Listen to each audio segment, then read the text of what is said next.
Welcome. My name is Sue Sears, and on behalf of presenters Anna Osipova, Greene, Renee Ziolkowska, and Laura Rhinehart, thank you for coming to this session entitled UC CSU Collaborative on Neurodiversity and Learning, 3 Practice Models of Implementation.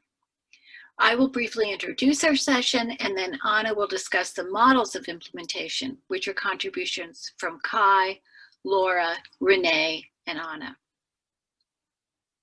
The UC CSU Collaborative for Neurodiversity and Learning is a state-funded initiative focused on bringing together experts from the UC and CSU systems to support California students with diverse learning needs, including those with dyslexia.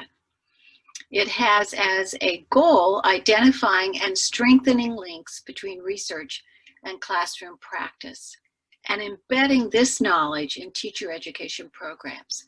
The principal investigator on the project is Dr. Mary Ann Wolf. The UC CSU Collaborative aligns with, complements, and potentially informs 2 other state efforts.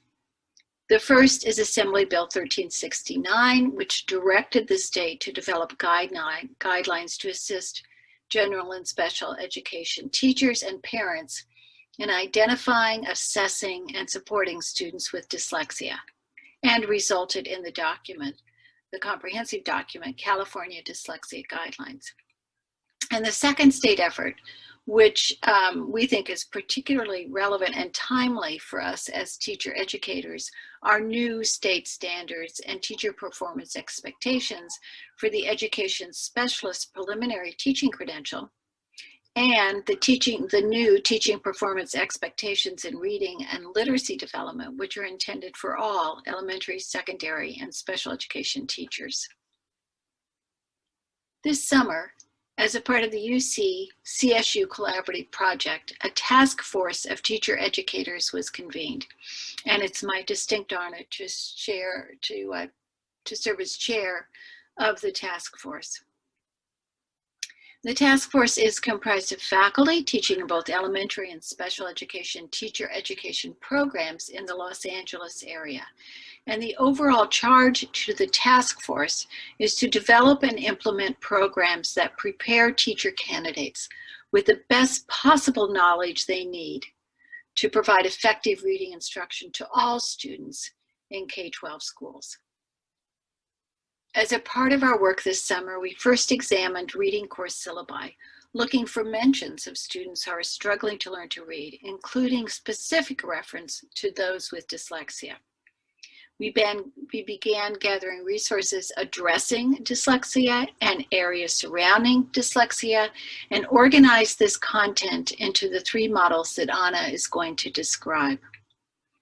I think it's important to note that although the current focus of the task force is on the specific topic of dyslexia, we are aware of the context in which this work is occurring. We are therefore committed to the consideration of the multiple perspectives that constitute the science of reading, and to the investigation of dyslexia through a social justice lens.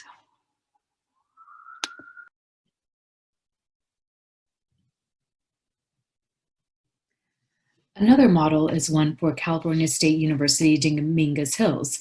This model is a seminar on dyslexia and neurodiversity.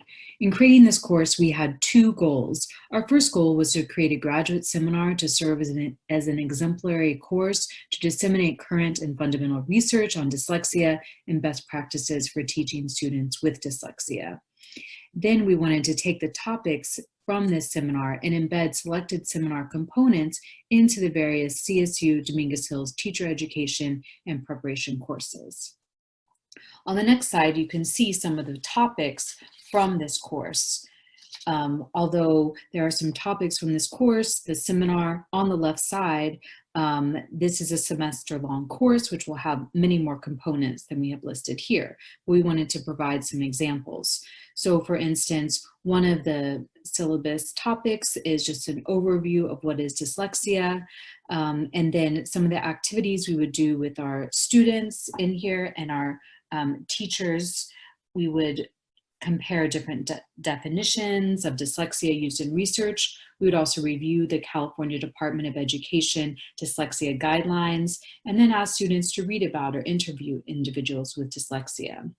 We also want to go over the science of reading and the neuroscience of dyslexia and tasks related to that, or in the course we would have students label different parts of the brain and learn how specific parts are involved in reading and learning to read, and then review the research on how the brain changes when we learn to read and how this can differ by language.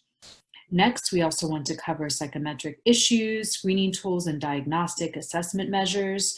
Here, we would ask students to be able to identify different screening measures for students at risk of dyslexia, and also be able to talk about the different benefits and limitations with commonly used dyslexia assessments, and then also spend some time discussing the challenges and opportunities around identifying multilingual students with dyslexia. Finally, we wanted to cover treatment and intervention strategies. So we want to be able, the students in the course, be able to compare different evidence-based practices or intervention programs for students, depending on their age and grade level, and then also to discuss policies around inclusion for students with dyslexia. On the next slide, you can see we took some of the topics from the seminar and also thought about ways to embed them in courses that are already taking place at CSU Dominguez Hills. So for instance, if someone is not able to take the seminar, they could learn an overview of dyslexia in SPE 461, typical and atypical development, or they could learn about the science of reading and neuroscience of dyslexia in SPE 481, educating diverse learners with exceptionalities. The courses we have listed here are in the special education department, but there are opportunities to embed this information in courses for general education, teachers, leadership, or liberal studies. I also wanted to note that the topics here in the syllabus for the seminar are linked to both the social justice standards and the California standards for the teaching profession.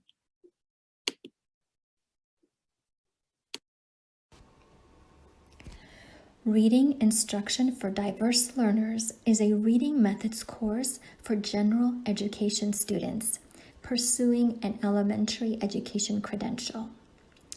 This semester, students will learn about phonemic awareness and phonics, dyslexia, the terms, definitions, and resources for dyslexia, and learn more about children's literature books that address social justice issues. Some book examples are provided on the next slide. Resources gathered by our team have been beneficial and will be utilized throughout the semester. Some examples include Phonics They Use, Words Their Way, California Dyslexia Guidelines, and the Science of Reading.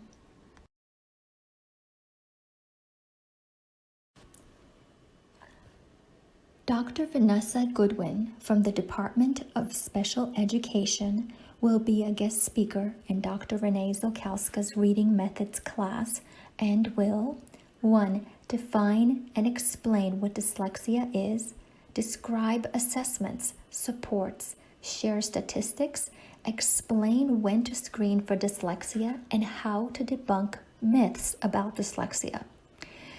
She will also share dyslexia resources such as Dyslexia in the Classroom, What Every Teacher Needs to Know.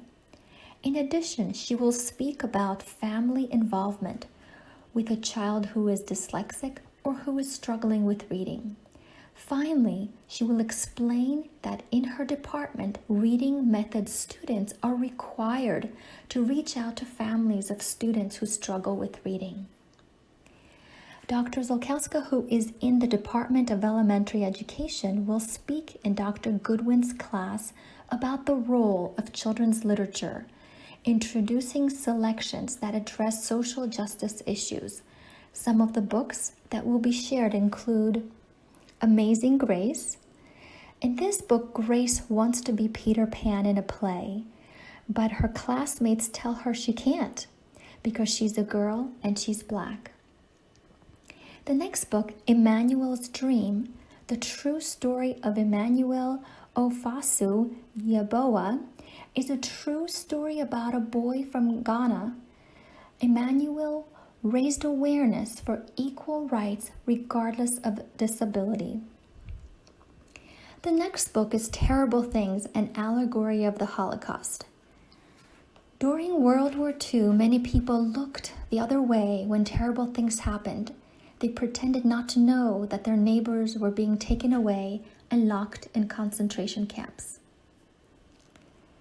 Visiting Day is a book about a young girl and her grandmother preparing to visit the girl's father in prison. Next is Those Shoes. In this book, everyone at school has those shoes, and Jeremy wants them too, but his family can't afford new shoes. This book addresses economic differences. Malala's Magic Pencil. In this book, Malala dreams about having the use of a magic pencil to make lives better for people. And finally, Mango Moon is about a father who is taken away from his family and facing deportation as his children grieve and wonder what will come next.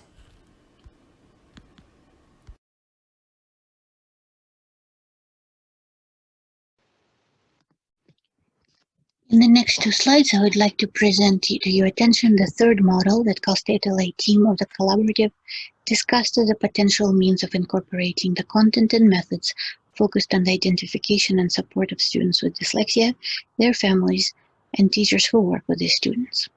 The current slide presents the outline of the Ed Specialist program courses that appear to be well aligned with a much needed focus on dyslexia. The color coding illustrates what programs within the special education take a particular course. We begin with EDSP 4000, Foundations of Special Education.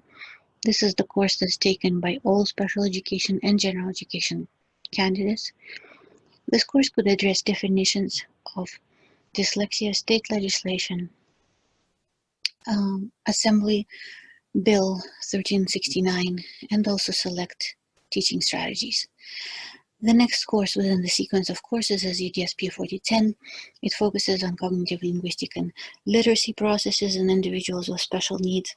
It's a course that's taken by all special education teachers, and this is a good place to address neurodiversity, brain processes, dyslexia manifestation, and oral and written language, as well as compare and contrast learning profiles of students with specific language impairment and dyslexia.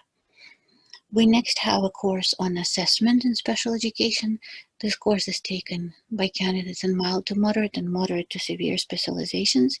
Here we could discuss the latest dyslexia-specific assessment and screening approaches, as well as error patterns that are characteristic for students with dyslexia.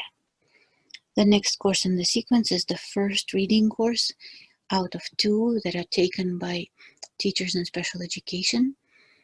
We feel that the beginning course could address California dyslexia guidelines, as well as support strategies in core English language arts curriculum. And the following course is taken only by mild to moderate candidates. It focuses on advanced study of literacy problems and specialized interventions for students with mild to moderate disabilities. And here we could look at data-based individualization for students with dyslexia. Our special education program has two fieldworks, and we feel that here the candidates can practice dyslexia content that they acquired throughout the program and could engage in screening, assessment, and intervention approaches. They could also look at family involvement, collaboration with general education colleagues, and issues of support of students with dyslexia. We also discussed what content can be introduced across the special education and multiple subject programs. These included such issues as history of dyslexia and the multitude of its definitions, dyslexia within the wide range of reading difficulties, controversies surrounding the construct of dyslexia, science of reading and the opposing views on teaching reading, as well as dyslexia in the context of social justice. If you are interested in discussing any of these topics in depth, please feel free to contact our Cal State LA team. We will now leave you with the 2 questions that outline the future directions of dyslexia-related research and teacher training. Please feel free to pause the video and ponder about them. Thank you for your attention, and we look forward to keeping you updated on the work of our collaborators.